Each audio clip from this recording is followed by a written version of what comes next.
현 시대를 살아가는 노인들에게는 한 가지 큰 공통된 고민이 있습니다. 그것은 바로 외로움인데요.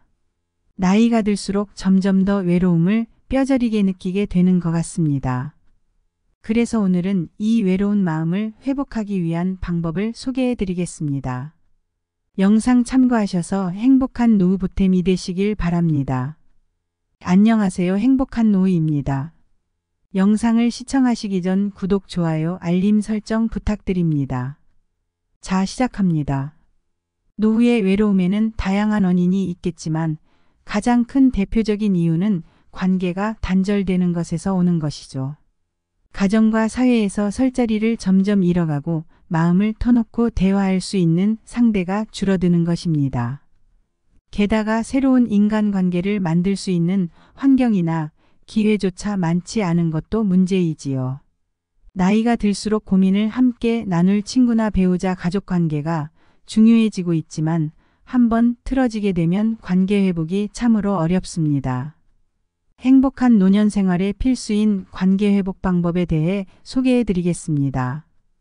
첫째로 누군가와 함께 취미를 즐기는 것입니다.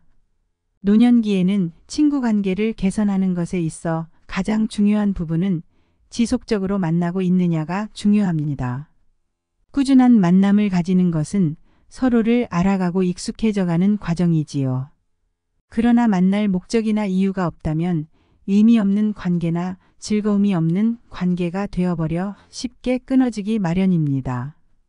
또한 관계 개선을 위해 만났지만 둘 사이에 공통관심사가 없다면 오히려 더 어색해져 버리지요. 그래서 필요한 것이 공통된 취미생활입니다. 이것은 자녀, 배우자, 친구에게 모두 적용할 수 있습니다. 요즘 시대의 노인들은 과거의 보릿고개와 힘들었던 시절을 겪어오느라 노후에 즐길 취미생활 하나 만들기도 벅찼습니다. 그리하여 지금부터라도 집 소파에 앉아 멍하니 TV를 보는 시간을 줄이고 주변인들과 함께 즐길 수 있는 취미 활동으로 채워나가는 것을 추천드립니다. 이것은 자연스러운 대화로 이어져 관계 회복에도 좋을 뿐 아니라 건강관리에서도 좋은 효과를 불러올 수 있습니다. 취미 활동에 쓰이는 비용이 부담으로 다가올 수도 있습니다. 하지만 크게 걱정할 필요가 없습니다. 요즘에는 경로당이나 노인복지회관, 문화센터, 평생교육센터, 주민센터, 백화점 문화센터에서 다양한 취미나 여가 프로그램을 운영하고 있습니다. 스포츠부터 악기, 댄스, 합창, 컴퓨터 등 종류도 다양하며 원하는 것을 선택할 수 있는 선택의 폭도 다양합니다. 무엇보다 무료인 것들도 있으며 저렴한 가격에 좋은 취미를 가질 수 있는 기회입니다. 취미생활이라는 것을 귀찮다고만 여기지 마시고 이제부터라도 본인이 원하고 하고 싶은 것이 무엇인지 곰곰이 생각해 보시기 바랍니다. 건강적, 정신적, 사회적으로도 도움이 되는 부분입니다. 두 번째로는 배우자와의 관계 회복을 위해 함께하거나 따로 있는 시간을 늘리는 것입니다. 노후에는 제일 많이 보는 사람이 배우자입니다. 사회생활도 하지 않을 뿐더러 매일 늘 같이 붙어있는 사람이 바로 나의 배우자이지요. 이런 배우자와의 관계가 틀어져 버리게 되면 아주 큰 불편함과 힘듦을 겪지만 그만큼 다시 원래대로 회복하기 어려운 것이 바로 배우자와의 관계입니다. 부부관계 회복을 위해서는 바로 배우자를 무시하거나 포기하는 마음부터 버려야 합니다. 일하거나 자식 키우거나 서로 바빠서 서로를 돌보지 못했던 지난 날들보다 이제 그 모든 것이 사라진 지금 항상부터 함께 해야 할 시간이 많이 남았다는 것을 명심해야 합니다. 부부관계 개선을 위해 필요한 방법으로 따로 있거나 또 같이 있는 방법을 추천드립니다. 개인 시간을 서로 존중해 주되 부부가 함께하는 시간 또한 갖는 것이 중요합니다. 함께하는 시간을 가질 때에는 정적인 행동보다는 활동적인 등산이나 여행 같은 것을 추천드립니다. 또는 새로운 것을 함께 도전하거나 취미를 공유하면서 그 활동 이후에도 계속 이것에 대한 주제로 대화를 이어나갈 수 있는 활동을 하시는 것을 추천드립니다. 이런 활동을 하는 동안 안아주거나 손을 잡아주는 등 친밀감을 높이는 행동을 하는 것도 좋은 방법이지요. 무관심이 오래 지속되어 버린 노부부 관계에서는 정서적으로 관계를 회복하는 것이 정말 중요합니다.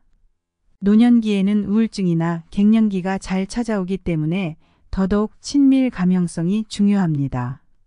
먼저 고맙다고 말해보세요.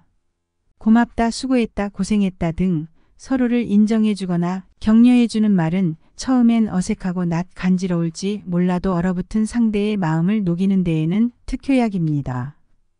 애정 표현이 어색할 경우에는 정말 친한 친구라고 생각하고 대하는 것도 좋은 방법입니다. 서로에게 대화할 때 가장 주의할 점은 부정적인 말투나 배우자를 가르치려 하거나 무시하는 발언을 꼭 금지하셔야 합니다. 만약에 부부간의 직접적인 대화가 어려우신 분들이라면 반려동물이나 손녀, 자식과 함께 있는 공간을 시도해 보시는 것을 추천드립니다. 혹은 과거에 함께 힘든 시절을 헤쳐나갔던 기억을 회상해 보는 것도 좋은 방법이지요. 그러다 보면 동고동락을 함께한 배우자에 대한 소중함을 다시금 느낄 수 있는 계기가 될 것입니다. 세 번째로 함께할 수 있는 무엇인가를 만들어서 즐기는 것입니다. 소홀해져 버린 가족 관계를 회복하는 방법으로는 함께 무엇인가 즐길 만한 것을 찾는 것이 좋습니다. 요즘에는 집에 있어도 각자의 방에서 TV를 보거나 핸드폰을 하는 시간이 많이 늘어났습니다. 그리하여 가족 간의 대화가 단절되는 것이지요. 그러나 가족여행이나 나들이를 함께 떠나게 되면 자연스러운 대화가 오고 가게 됩니다. 어쩔 수 없이 대화를 하는 상황이 만들어지게 되는 것이지요. 가족이 함께한 새로운 추억을 쌓을 수도 있고 여행 후에는 앨범을 만들어 사진을 보관하고 추억으로 남겨둘 수도 있습니다. 여행이 힘들다면 근교로 나들이를 가거나 간단한 영화 관람도 좋은 방법입니다. 또는 요즘은 캠핑을 많이들 가시니 캠핑을 함께 떠나보는 것도 좋은 방법이지요. 무슨 활동이든 좋습니다. 함께 대화를 할 수 있는 활동을 해보시는 것을 적극 추천드립니다. 마지막으로 가족 대화를 위한 원칙을 알려드리겠습니다. 첫째, 가족 간의 대화는 식사 자리에서 시작하세요. 그렇다면 어색한 분위기도 사라지고 음식을 씹으면서 자연스러운 상황이 발생됩니다. 이렇게 작은 습관이 가족 간의 대화의 물꼬를 틀 수 있습니다. 둘째, 서로 간의 기대치는 낮추는 것이 좋습니다. 가족 간에는 서로의 단점을 너무나도 잘 알고 있습니다. 기대감을 갖고 이렇게 해주길 바라는 것보다는 그대로의 모습을 이해해주고 공감하는 것이 관계 회복의 중요한 부분입니다. 셋째나 자신의 이야기부터 시작하는 것을 추천드립니다. 나 대화법을 이용하여 가족에 대한 본인의 생각이나 감정을 구체적으로 표현하시는 것이 좋습니다. 또한 상대방이 대답을 하는 것을 재촉하는 것보다는 나부터 이야기하는 것이 좋습니다. 넷째, 눈을 마주치면서 대화하시는 것이 좋습니다. 일방적인 명령이나 지시는 대화가 아닙니다. 눈을 마주치며 인격적으로 존중받는 태도를 취하시는 것이 좋습니다. 다섯째, 상대방의 말을 끝까지 듣고 대답하시는 것이 좋습니다. 다른 사람이 얘기할 때는 경청해주고 중간에 말을 자르거나 끼어들지 않도록 합니다. 여섯째, 칭찬이나 긍정적인 단어를 많이 사용하는 것이 좋습니다. 칭찬과 긍정의 말은 딱딱한 벽을 허물기에 가장 좋은 방법입니다. 비방하거나 모욕하거나 충고하는 것은 대화를 단절시키는 요소입니다. 일곱째, 호응하거나 감탄하는 말로 표현하시기 바랍니다. 그랬구나, 그래 등 감탄사는 상대방이 자신의 말을 잘 들어주고 있다고 믿게 해주는 표현들입니다.